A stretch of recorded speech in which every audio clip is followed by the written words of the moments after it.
Hello दोस्तों, स्वागत है आपका सरस्वती इंस्टीट्यूट में। दोस्तों, आज की इस वीडियो में हम पढ़ेंगे जीएस की जो प्रैक्टिस सेट है। ये मोस्ट इम्पोर्टेंट प्रैक्टिस सेट है। ये प्रैक्टिस सेट आने वाली सभी एग्ज़ाम के लिए इम्पोर्टेंट है, लेकिन जो एग्ज़ाम आपका यूपी पुलिस का 18 फरवरी को होना है, उसके लिए ये वीडियो काफ़ी ज़्यादा इम्पोर्टेंट होगी। तो इस वीडियो को आप पूरा देखिएगा। अगर आपको किसी भी क्वेश्चन का आंसर आता है तो कमेंट में ज़रूर बताइएगा, और चैनल पर नए हैं चैनल को सब्सक्राइब कर लीजिएगा, बेल आइकन प्रेस कर लीजिएगा, जिससे आपको वीडियो के बारे में जानकारी मिलती रहे। वीडियो में वो ही क्वेश्चन लिए गए हैं जो क्वेश्चन एग्ज़ाम में पूछे जाते रहते हैं। तो कोई भी क्वेश्चन ऐसा नहीं है जो आपके लिए इम्पोर्टेंट ना हो। हर क्वेश्चन इम्पोर्टेंट है, इसलिए हर क्वेश्चन को अच्छे से कीजिएगा। अगर नहीं आता है तो दोबारा वीडियो को देख लीजिएगा, जिससे आपको ये सारे क्वेश्चन याद हो जाए। चलिए बिना देर के ये पढ़ते हैं। हमारा पहला क्वेश्चन, क्वेश्चन नंबर 1 है, अपने अक्ष पर सबसे धीरे घूमने वाला ग्रह कौन सा है?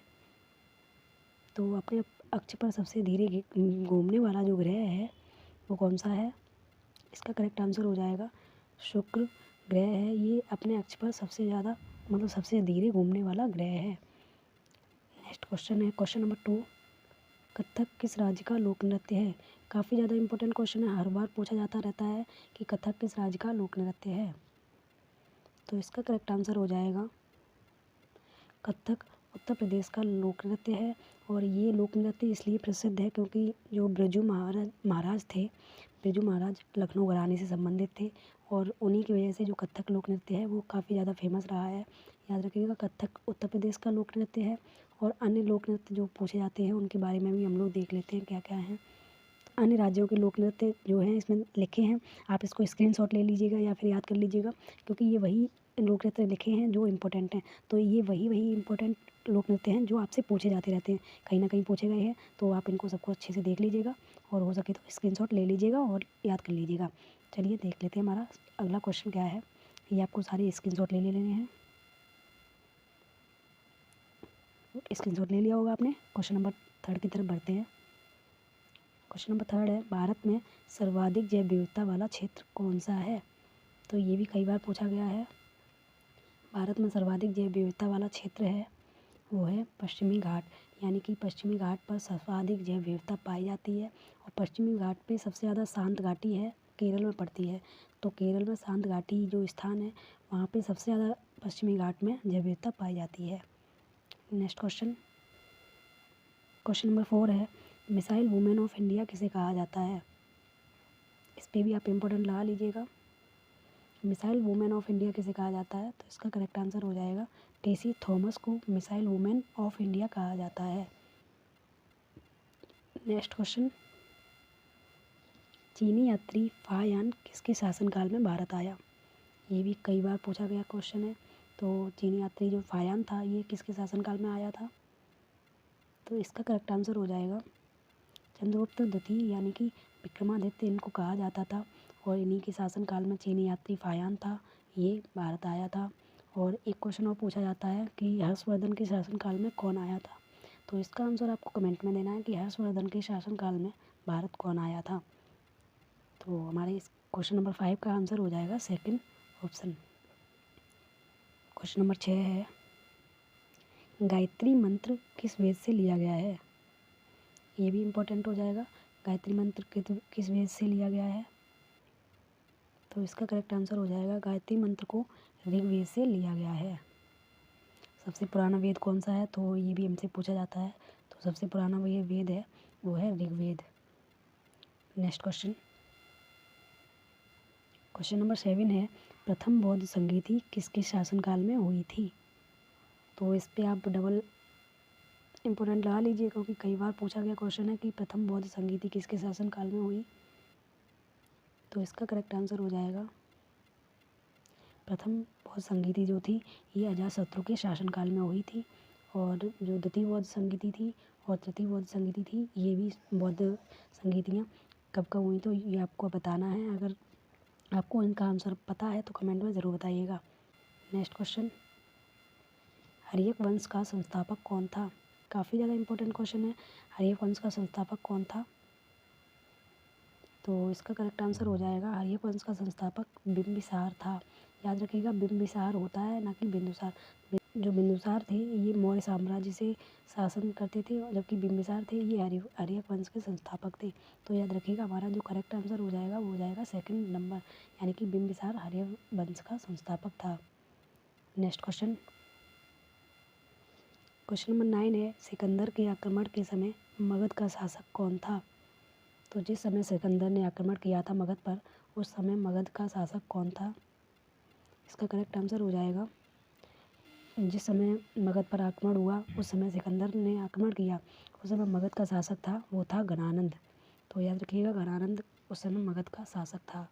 और हमसे एक क्वेश्चन पूछा जाता है कि गणानंद जो है वो नंद वंश का अंतिम शासक था।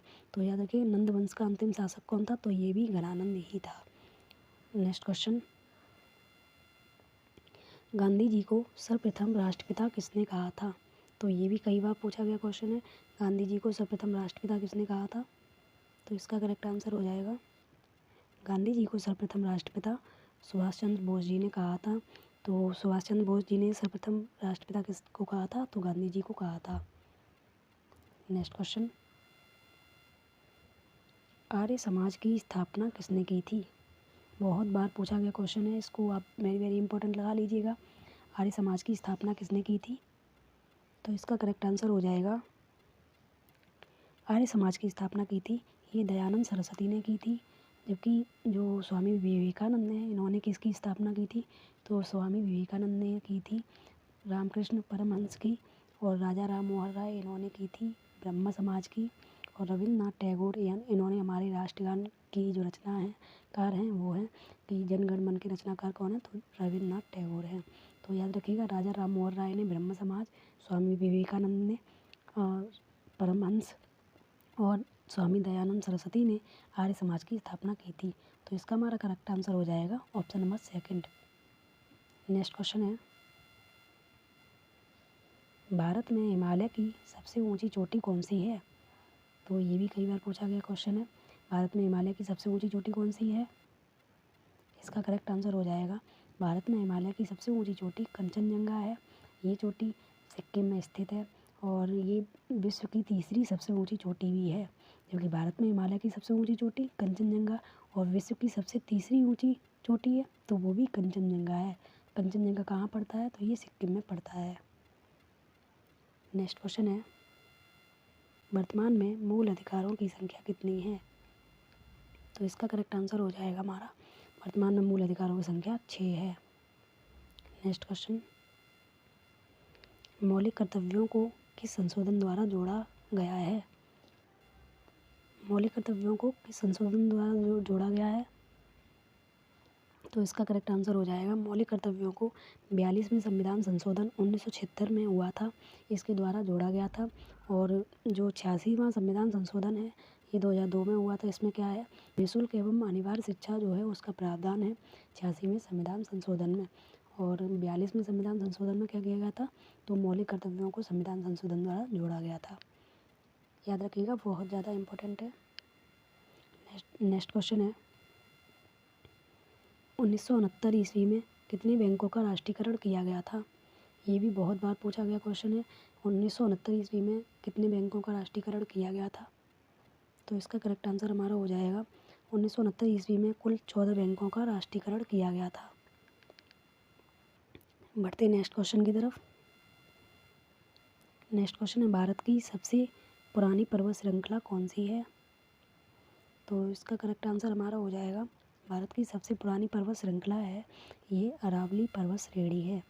और ये अरावली पर्वत श्रेणी ये कहाँ कहाँ से होकर गुजरती है? तो आपको बता दूं कि अरावली पर्वत श्रेणी है ये गुजरात, राजस्थान, हरियाणा और दिल्ली से होकर गुजरती है। तो याद रखिए, गुजरात, राजस्थान, हरियाणा और दिल्ली इन 4 राज्यों से होकर अरावली पर्वत श्रेणी गुजरती है।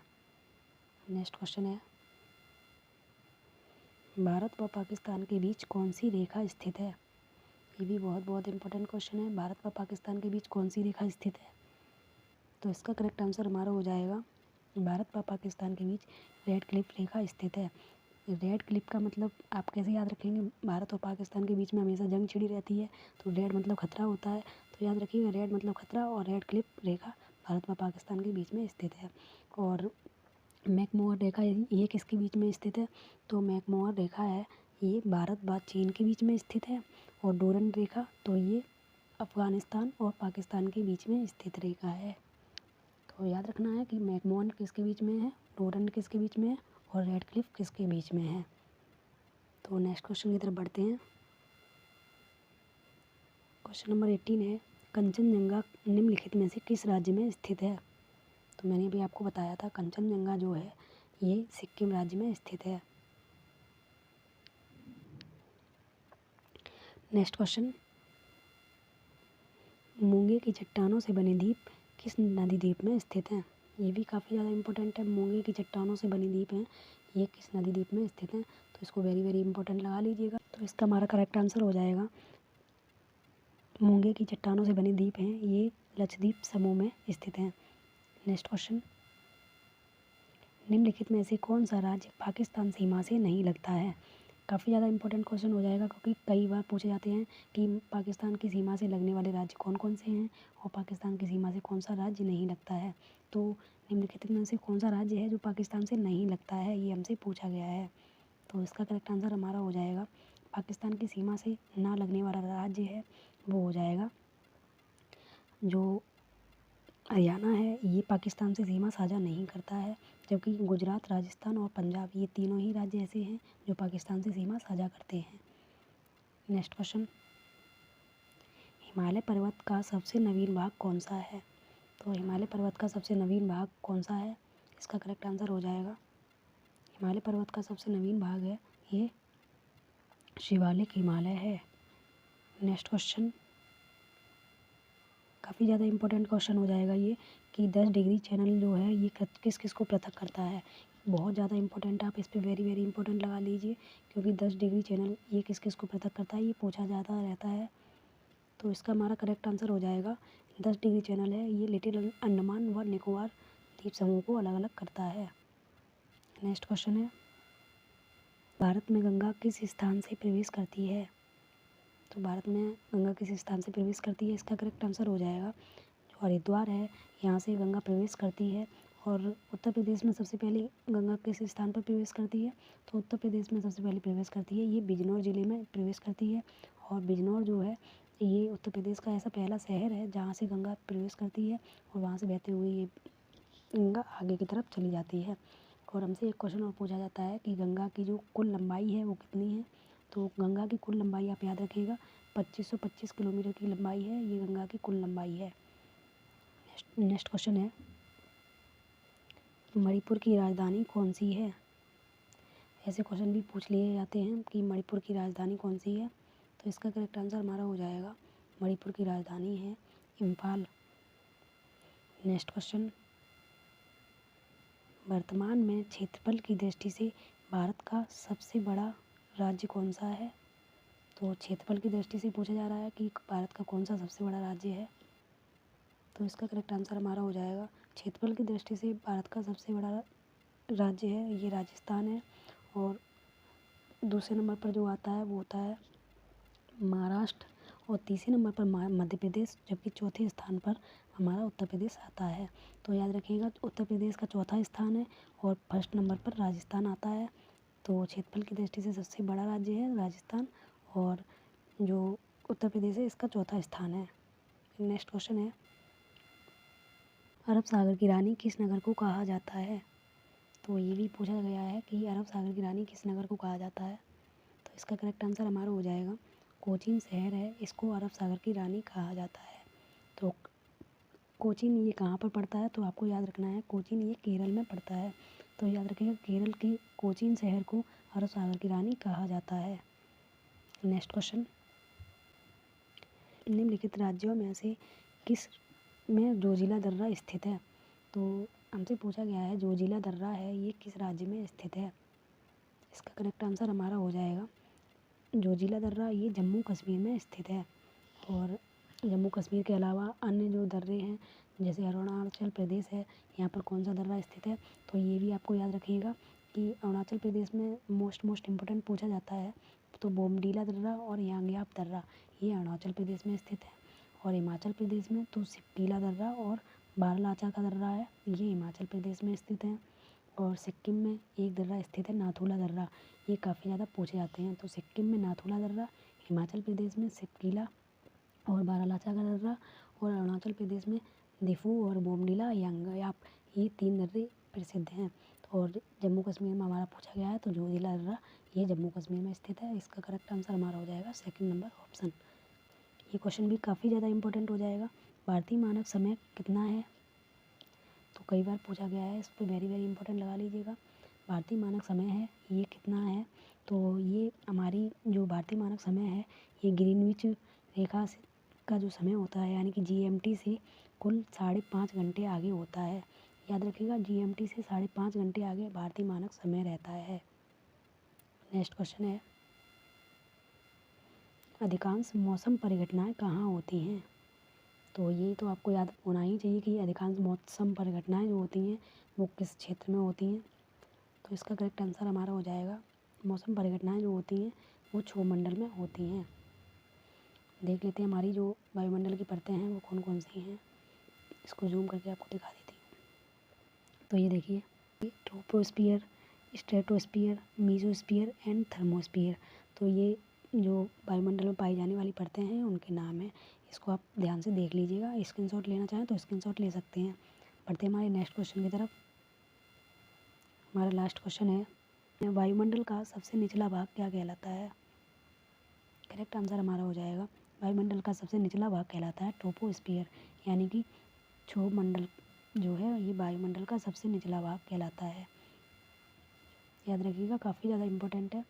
तो इसी प्रकार हमारी ये वीडियो है यहीं पर समाप्त होती है। उम्मीद करती हूँ आपको वीडियो पसंद आई होगी। पसंद आई हो तो वीडियो को लाइक ज़रूर कर दीजिएगा, शेयर ज़रूर कर दीजिएगा। एक क्वेश्चन मैं आपको होमवर्क में देती हूँ, उसका आंसर आपको कमेंट में देना है। तो ये आपके लिए होमवर्क में क्वेश्चन है, यक्षगान किस राज्य का लोक नृत्य है। इसका आंसर आपको कमेंट में देना है। आंध्र प्रदेश, कर्नाटक, मध्य प्रदेश या केरल, इन चारों में से किसी एक का जो है यक्षगान लोक नृत्य है, तो आपको कमेंट में देना है। उम्मीद करती हूँ आपको वीडियो और क्वालिटी पसंद आई होगी। पसंद आई तो वीडियो को लाइक शेयर कर दीजिएगा और चैनल को सब्सक्राइब जरूर कर लीजिएगा। चलिए मिलते हैं एक नई वीडियो के साथ, तब तक के लिए जय हिंद।